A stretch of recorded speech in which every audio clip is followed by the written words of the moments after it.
Hi friends, మనము మెట్రోది prepaid card తీసుకుంటే మనకి చాలా బెనిఫిట్స్ ఉంటాయి. ఒకప్పుడు దీంట్లో బెనిఫిట్స్ ఉండేవి కావు. ఎందుకంటే మనం రీఛార్జ్ చేసుకోవాలంటే సపరేట్గా మెట్రో స్టేషన్లోనే చేసుకోవాల్సి వస్తుండే.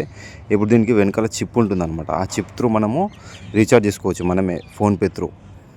తర్వాత వచ్చేసి ఇది మన ఇండియాలో ఎక్కడైనా యూస్ చేసుకోవచ్చు. ఇక్కడ చిప్ ఉంది కదా, స్కాన్ చేస్తే మనము డైరెక్ట్ ఫోన్పే త్రూ రీఛార్జ్ అనేది చేసుకోవచ్చు. అంతకుముందు స్కానర్ వచ్చేది కాదనమాట. అప్పుడు చాలా ప్రాబ్లమ్స్ ఉండే. ఇప్పుడు స్కానర్ త్రూ బ్యాలెన్స్ అనేది మనం ఈజీగా వేసుకోవచ్చు. సో ఇది ఒక చాలా బెనిఫిట్ ఉంది.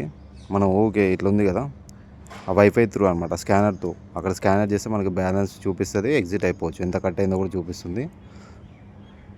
వైఫై చిప్ ఉంటుంది, ఆ చిప్ని స్కాన్ చేయాలి మనం. ఇక్కడ వచ్చేసి మన కార్డు ఎంటర్ చేసినామంటే మన బ్యాలెన్స్ ఎంత ఉంది, ఎంత డిడక్ట్ అయింది, ఏ టర్మినల్, అవన్నీ చూపిస్తుంది. ఇక్కడ ఏంటంటే మనము ఏదైనా డెస్టినేషన్కి వెళ్ళాలంటే గూగుల్లో కొట్టి చూసుకోండి, ఎల్లో లైన్లో ఉందా, ఏ లైన్లో ఉందా అనేది.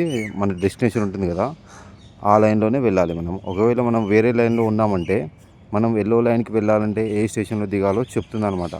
అంటే మీరు ఎల్లో లైన్కి వెళ్ళాలంటే ఈ స్టేషన్లో దిగండి, మీకు ఎల్లో లైన్లో టచ్ అవుతుందని అనౌన్స్మెంట్ వస్తుంది. అక్కడ దిగేసి మీరు ఈజీగా ఆ లైన్లోకి మారిపోవచ్చు అనమాట.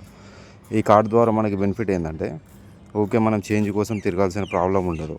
ఒకసారి రీఛార్జ్ చేస్తే సరిపోతుంది అనమాట. సో వాడుకోండి, ఈజీగా బాగుంది.